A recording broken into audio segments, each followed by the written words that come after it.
میرا نام عائشہ ہے۔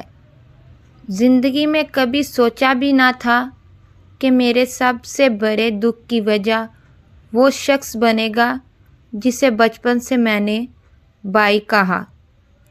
میری یہ داستان شاید آپ کو چونکا دے، لیکن یہ حقیقت ہے، ایک ایسی حقیقت جو ہمارے معاشرے کے اندر دبی پڑی ہے۔ میں ایک متوسط طبقے سے تعلق رکھتی ہوں۔ ہمارے گھر کا ماحول سخت مگر باعزت تھا۔ میرے والد ایک اسکول میں استاد تھے اور ماں گھریلو خاتون۔ ہمارے گھر میں تعلیم، شرافت اور حیا کی بات ہوتی تھی۔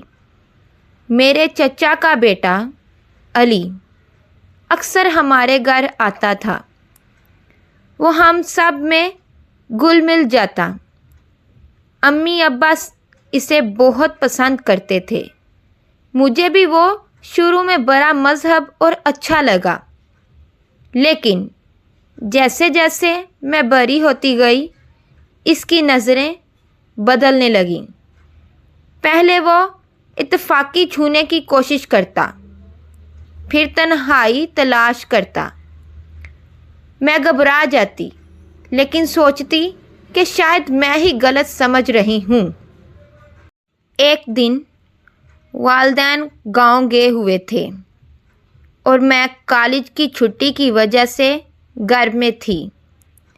علی نے کہا کہ وہ میرے لیے نوٹس چھوڑنے آ رہا ہے۔ میں سمجھی کوئی خاص بات نہیں، آخر بچپن کا بھائی ہے۔ لیکن جب وہ آیا تو اس کے انداز بدلے ہوئے تھے۔ اس نے کہا، تم بدل گئی ہو، بہت خوبصورت لگتی ہو اب۔ میں شرم سے پیچھے ہٹ گئی، لیکن وہ قریب آتا گیا۔ اس نے میرے ہاتھ پکڑے اور میرے کپڑوں کی طرف ہاتھ بڑھایا۔ میں نے زور سے چیخا، لیکن گھر میں کوئی نہیں تھا۔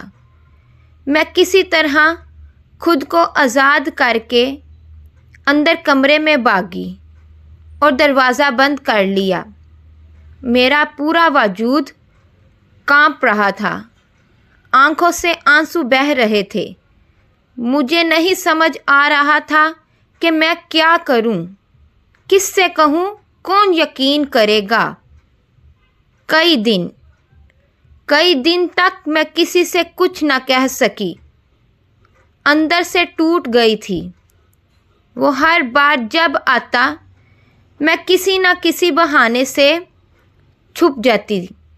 مجھے اپنے ہی گھر میں خوف آنے لگا۔ لیکن خاموشی نے علی کو اور ہمت دے دی۔ وہ سمجھنے لگا کہ میں کمزور ہو گئی ہوں، میں کچھ نہیں کہوں گی۔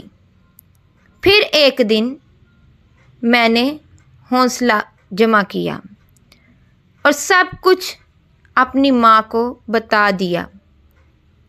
امی کی آنکھیں نم ہو گئیں۔ انہوں نے مجھے گلے لگا کر کہا، بیٹا، تم نے سچ بول کر سب سے بڑا کام کیا ہے، اب کبھی خاموش مت رہنا۔ اس دن کے بعد علی کا ہمارے گھر آنا بند ہو گیا۔ چچا کو جب پتہ چلا تو پہلے وہ ناراض ہوئے، لیکن بعد میں معذرت کی۔ میں نے اس واقعے سے سیکھا کہ خاموشی ظالم کو طاقت دیتی ہے۔ یہ کہانی ان سب لڑکیوں کے لیے ہے جو روز جیتی اور مرتی ہیں، مگر کسی کو کچھ بتا نہیں سکتی۔ اگر آپ بھی کسی ایسے لمحے سے گزر چکی ہیں تو خاموش مت رہیے، بولیے، اپنے حق کے لیے کھڑی ہوں۔ اگر آپ بھی اپنی سچی کہانی ہمارے ساتھ شیئر کرنا چاہتی ہیں تو ہمیں لکھیں۔ لکھیں اس جی میل پر۔ شاید آپ کی کہانی کسی اور کو حوصلہ دے سکے۔